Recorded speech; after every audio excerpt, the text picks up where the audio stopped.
"He's as precious as apple pie," my mother-in-law Nancy exclaimed the first time she laid eyes on my newborn son. She lavished him with so much affection that it was obvious how deeply she loved him. She even eagerly looked after him when I was at work. At the time, I hadn't fully grasped the extent of her adoration. My name is Emily, and I'm 28 years old, working full-time. I married my husband Liam a year ago, and shortly after, we moved in with his parents. Before moving in, I had some reservations, but my relationship with my mother-in-law seemed generally positive.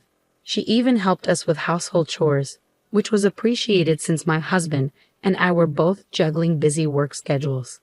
However, there was one aspect that troubled me: her constant inquiries about our plans to have children. "It's been a year since you got married. Aren't you planning on starting a family soon? You're not getting any younger, you know." These daily remarks were beginning to weigh heavily on me. Though I wanted children eventually, we had financial considerations to address first. From my perspective, a year of marriage was still just the beginning, and I wanted to ensure we were financially stable before starting a family. It was clear my mother-in-law was eager for grandchildren, but her persistence was adding unnecessary pressure. One evening, after Nancy had gone to bed, I decided to broach the topic with Liam. "She keeps bringing up the topic of kids. How do you feel about it? Her daily remarks are putting a lot of stress on me," I confided. Liam seemed taken aback, apologizing for not realizing how persistent his mother had been. He assured me he would talk to her about it. Then he proposed something. "Not because Mom is pushing us, but should we start thinking about having a child? My upcoming promotion might lead to a salary increase, which could give us more financial flexibility. Plus, it might be wise to try for a baby while you're still young, Emily," he suggested. Liam wasn't pressuring me, but he wanted us to consider the idea more seriously. "If your salary is going to increase, that might be a good idea. I'll think about it, but for now, please speak to Nancy about giving us some space." I agreed, requesting time to consider our options. A few days later, Liam spoke to his mother, and thankfully, her constant prodding eased. The topic of having children stopped being a direct conversation, and my stress levels gradually decreased. Once things calmed down, I found myself more open to the possibility of starting a family. A few months later, Liam and I agreed to wait for his promotion to be confirmed before trying for a baby. Half a year later, everything fell into place, and I found out I was pregnant. We were overjoyed, but no one was more thrilled than Nancy, who had been eagerly waiting for the moment she could become a grandmother. Every day, she was restless with excitement, constantly checking in on me, which was endearing.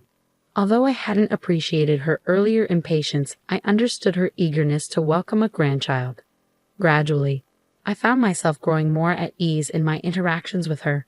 A few months later, the day of my delivery arrived. With the support of my husband and Nancy, I gave birth to a healthy baby boy, despite my initial fears and worries. We named him Jackson. Holding our little son brought me an indescribable sense of joy. After the delivery, I took parental leave to focus on caring for our newborn. As a first-time mother, I was learning the ropes of child-rearing, which proved more challenging than I had anticipated. Nonetheless, the joy of having Jackson far outweighed the difficulties, and I treasured every moment with him. Time seemed to fly by, and before I knew it, Jackson was nearly a year old, and my parental leave was coming to an end. I planned to return to work, but we encountered an unexpected hurdle. We couldn't find a child care center. We knew there was a shortage, but the difficulty of securing a spot caught us off guard. Liam and I were left unsure of what to do next. I ultimately chose to extend my parental leave. During that time, Jackson continued to grow, and by the time he was nearly 2, I was ready to return to work. We still hadn't found a child care center, but Nancy offered to take care of Jackson. "Emily, you don't want to quit your job, do you? I'm always home, so please don't hesitate to leave him with me," she said. "I'd be lonely without him." Her offer was a blessing. With our son nearing 2, Liam and I planned to enroll him in preschool when he turned 3. There appeared to be enough availability at nearby kindergartens, and we thought we could manage for another year. For the past 2 years, we'd shared childcare responsibilities with my mother-in-law, whom we trusted completely with our son's care. Thanks to her, I successfully returned to work, and everything was going smoothly. Our life was harmonious and free of complaints. A year after adopting this routine, As our son was nearing his third birthday, I noticed something unusual about him. He used to greet me excitedly when I returned home, but now he seemed distant. He was constantly by my mother-in-law's side, hesitant to engage with me. I thought perhaps he had grown too attached to Nancy since she was his primary caretaker. Still, I made every effort to connect with him and wondered what might be causing the shift. Then, a more troubling issue arose. Jackson had suddenly stopped speaking almost entirely. As he had grown older, he had become a chatty child, sometimes even to the point of excess. Now, it was as if he were a completely different person, silent and withdrawn. I wondered whether my absence was causing him to feel lonely or if there was something else going on. My husband also noticed something was amiss, so we decided to take him to the hospital for an evaluation. However, my mother-in-law strongly opposed the idea. A hospital? Jackson's fine. He's a good boy, she insisted. I'm the one taking care of him, so trust me. Don't label him as sick. My mother-in-law protested frantically. Her strong resistance raised my suspicions. Normally, a protective mother would want to rush to the hospital if she thought something was wrong. Yet she was actively opposing us taking him. My previous trust in her caring for our son now began to waver. My husband also sensed something off about my mother-in-law and brought it up one night after she went to bed. Do you really think nothing's wrong with Jackson? Mom's so adamant that he's fine, but I think we should get him checked out, he said. I agreed with my husband. Our once lively, talkative son had become completely subdued. No matter how much my mother-in-law insisted he was fine, we couldn't just ignore the changes in him. We decided on the spot to take him to the hospital right away. A few days later, my husband adjusted his work schedule to match mine, and we took our son to the hospital. My mother-in-law remained unhappy about our decision. I told you he's fine. This is a wild goose chase, she grumbled as we left the house. She initially wanted to accompany us, but my husband suggested it would be best if just the two of us went. Ignoring her irritation, we set out for the hospital with our son. Our focus was entirely on our child, not on my mother-in-law's reactions. Throughout the drive, our son remained silent. My husband and I tried to lift his spirits, but our efforts were in vain. We exchanged worried glances, wondering if something could be wrong with him. Once we arrived at the hospital, our son underwent a series of tests while my husband and I anxiously awaited the doctor's diagnosis. We were prepared to accept any result calmly, but the doctor's findings were unexpected. Despite the numerous tests, the doctor found no physical abnormalities in our son. A sense of relief washed over us, but it left us puzzled. What had caused our son to change so dramatically?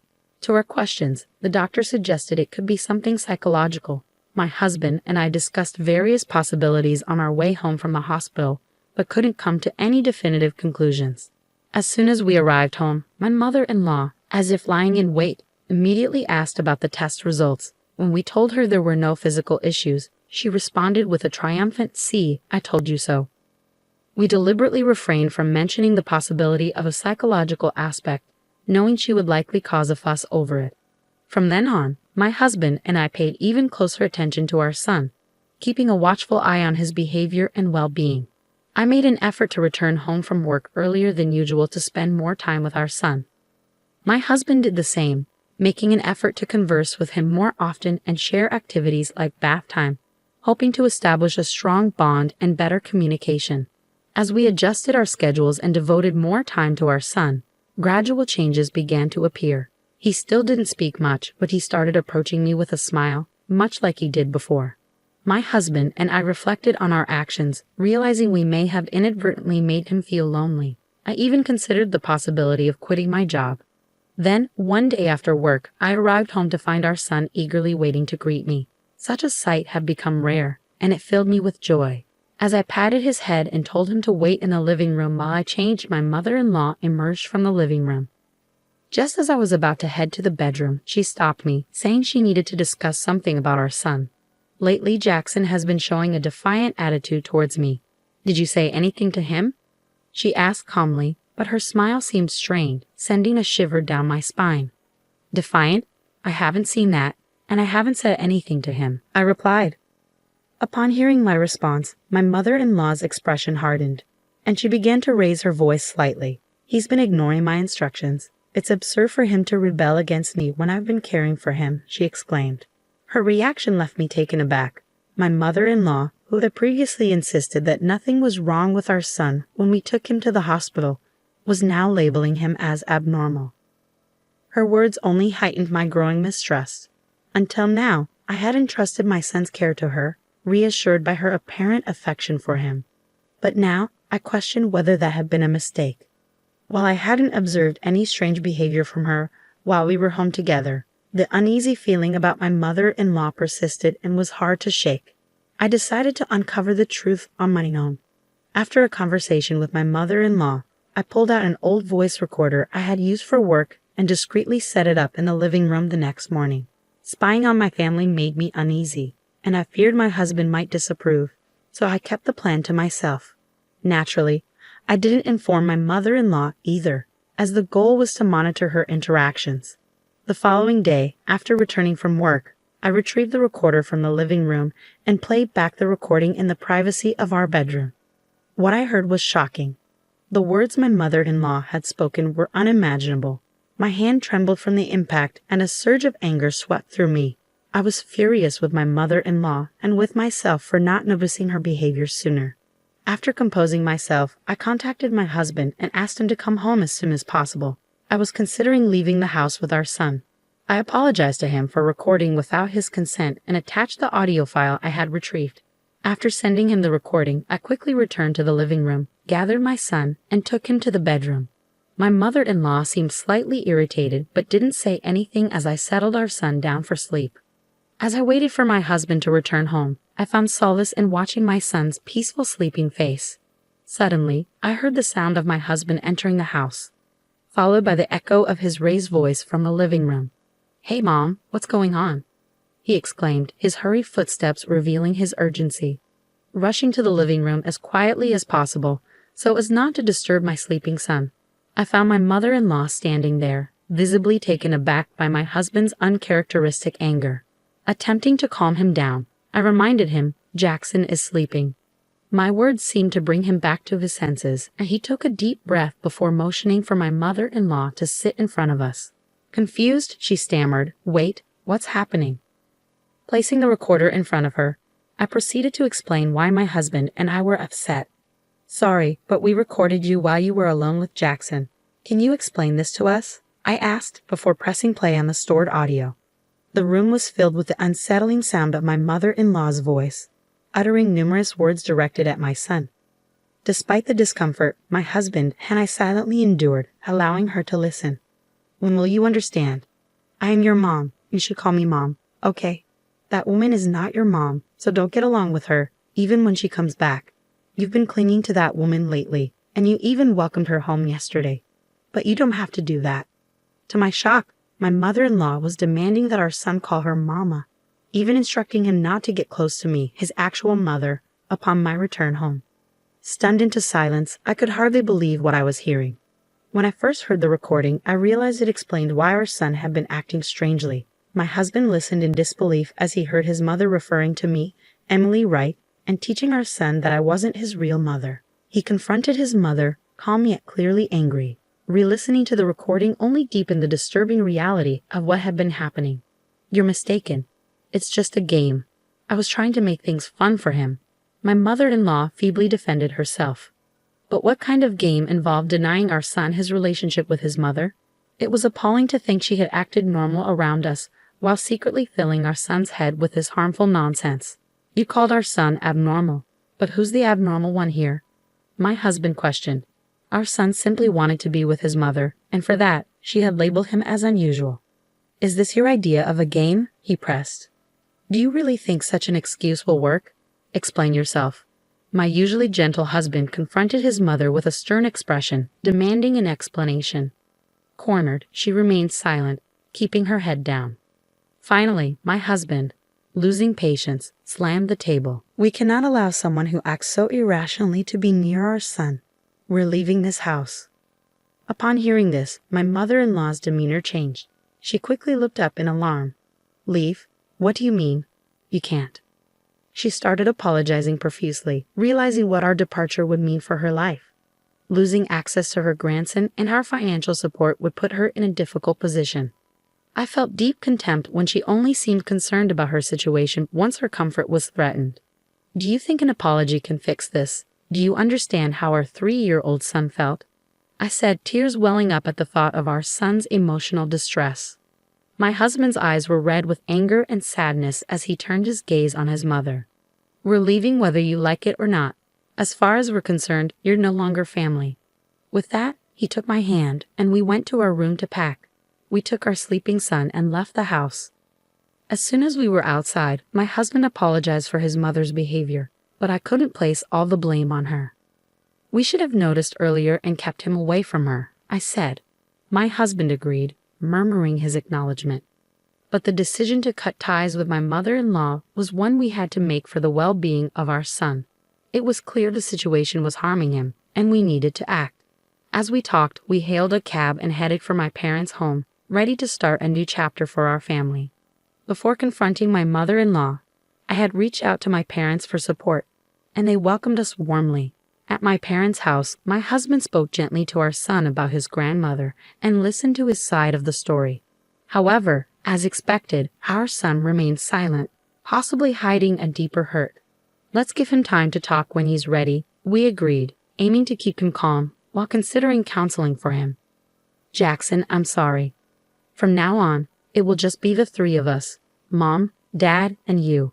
You don't have to worry anymore, my husband said, gently patting our son's head. Then, in a small voice, our son spoke, I don't like Grandma. Surprised, I reacted, Jackson, can you talk? Both my husband and I held back tears as we waited for our son to share more. With our reassurance that he wouldn't be living with his grandmother anymore, he slowly opened up about his fear of her anger and her attempts to convince him I was a wicked demon. He shared his confusion and his struggle to understand how to reconcile this love for both his parents with his grandmother's behavior. Listening to him speak, I deeply regretted trusting my mother-in-law and prioritizing work. My husband and I apologized to our son and reassured him that from now on, it would just be the 3 of us together, and we would protect him.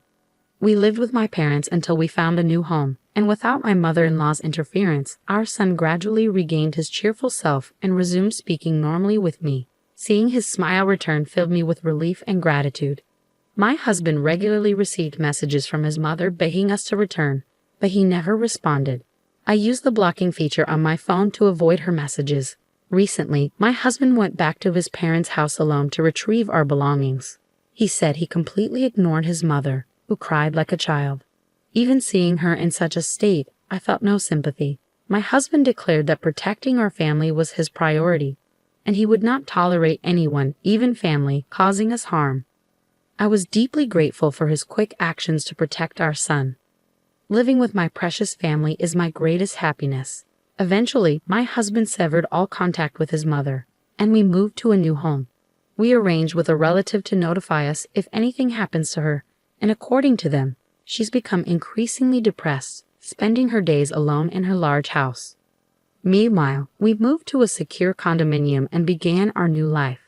I left my job to spend more time with our son, and together, my husband and I focused on supporting our son's mental health. As a result, our son seems back to his energetic self. Sometimes he can be a handful, but I find it endearing. I want to continue watching over my husband and son to ensure that our son never has to endure such difficulties again, as that is our greatest happiness.